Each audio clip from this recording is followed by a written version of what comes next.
Spokane Community College, welcome.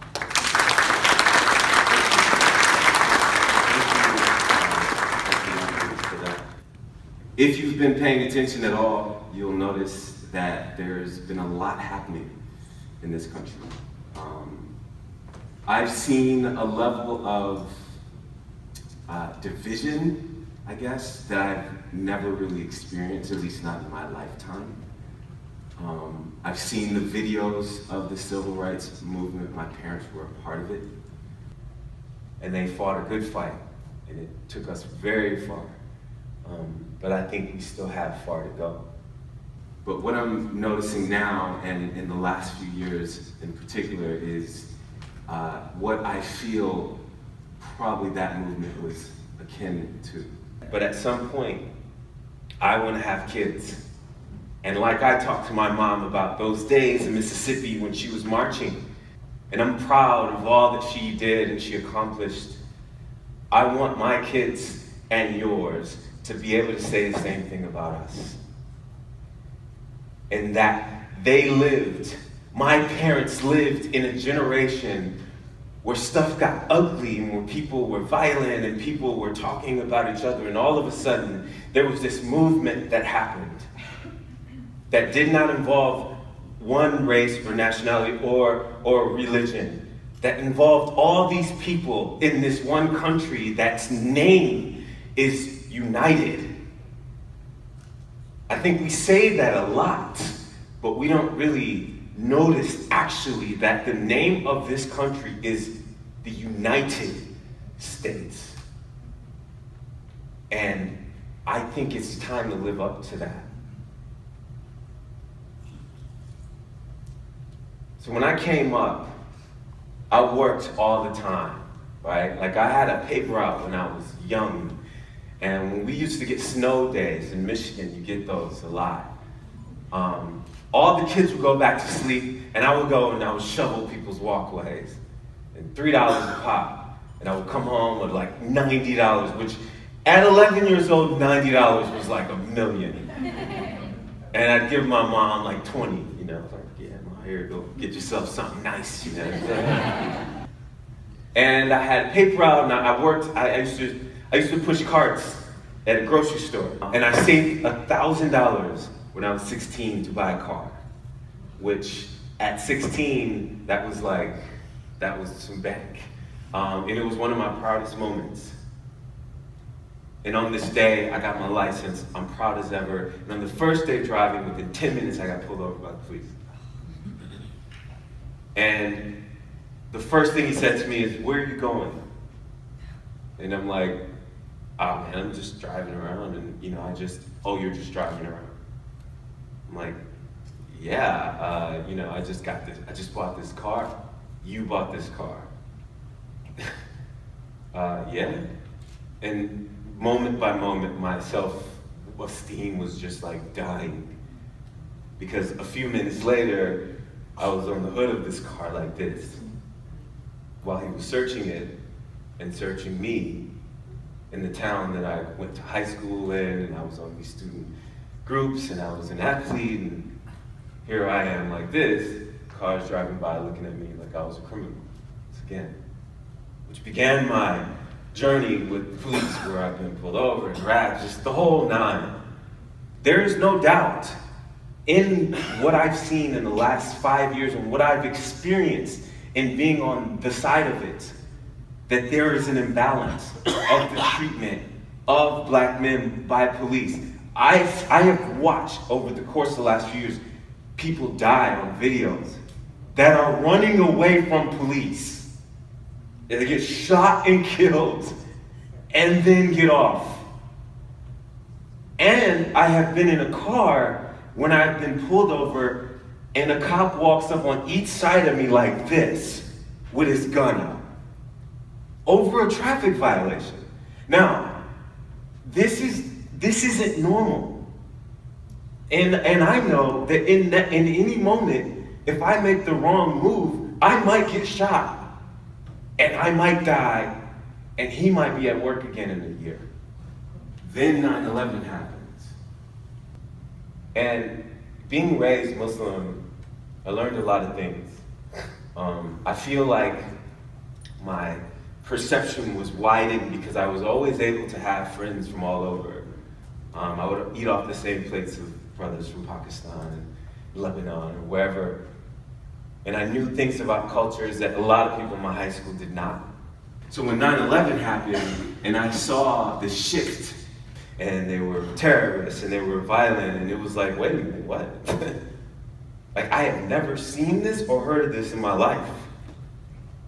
I have known plenty of people that are Muslim. I've never heard of someone being radicalized. I've never heard of. So then they put my name on the watch list, and my name has been on the watch list for a decade.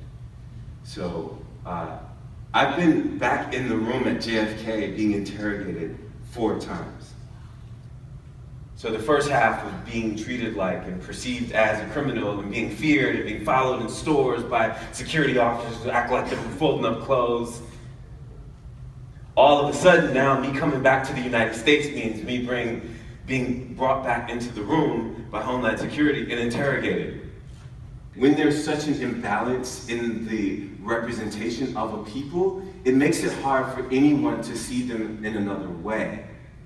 I feel, well, I know that there's been a huge imbalance in the representation of Muslim people, especially in the last 15 years since 9/11. How do you change that cycle, right? And that takes the personal responsibility of someone to say, I'm going to look deeper than this. I'm going to understand the person that I'm judging.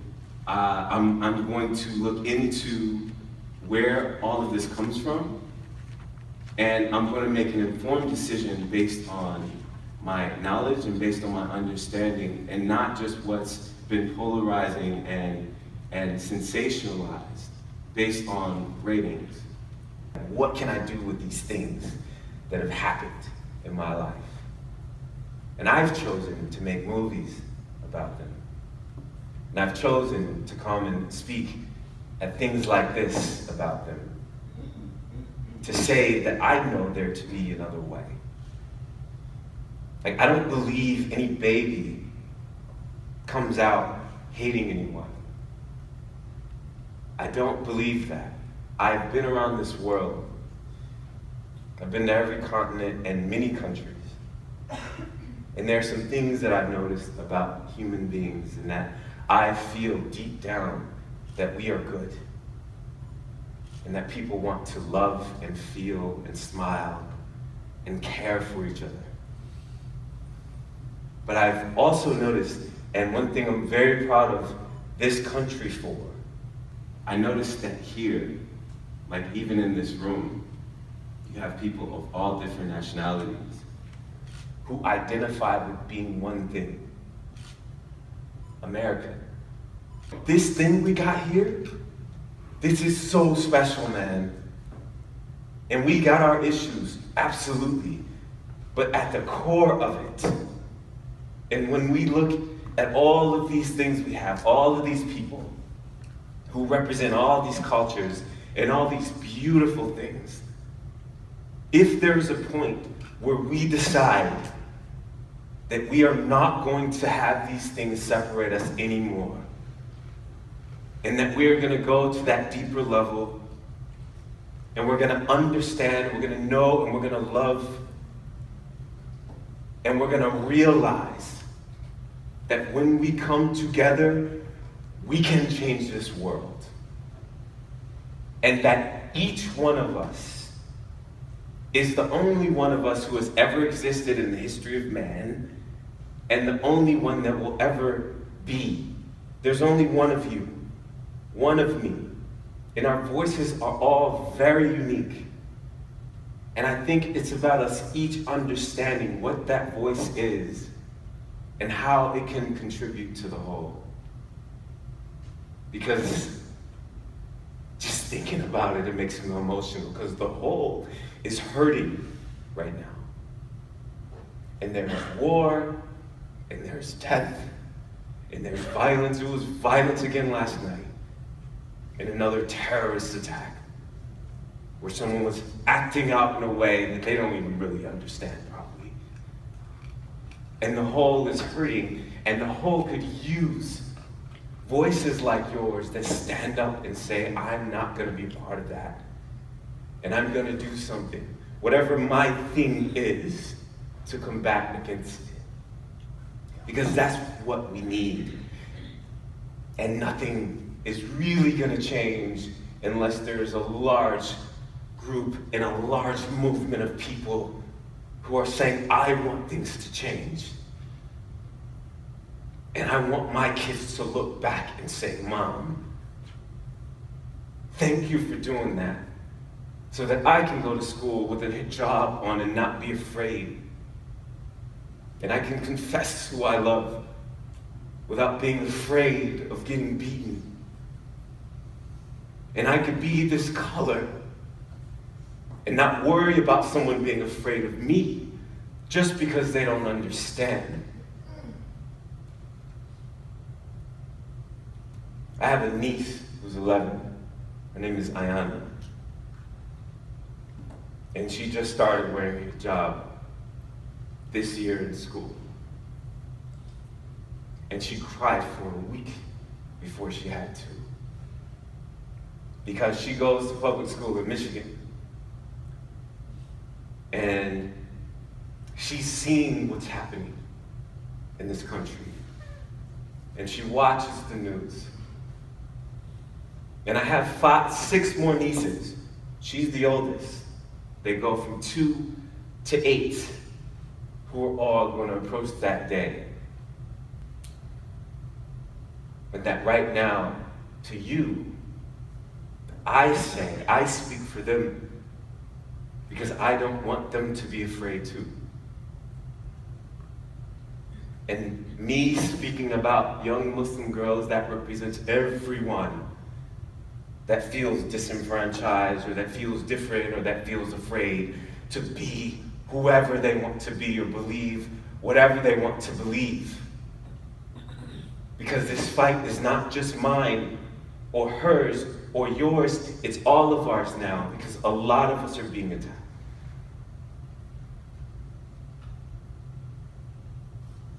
And I'm here to have a conversation with you.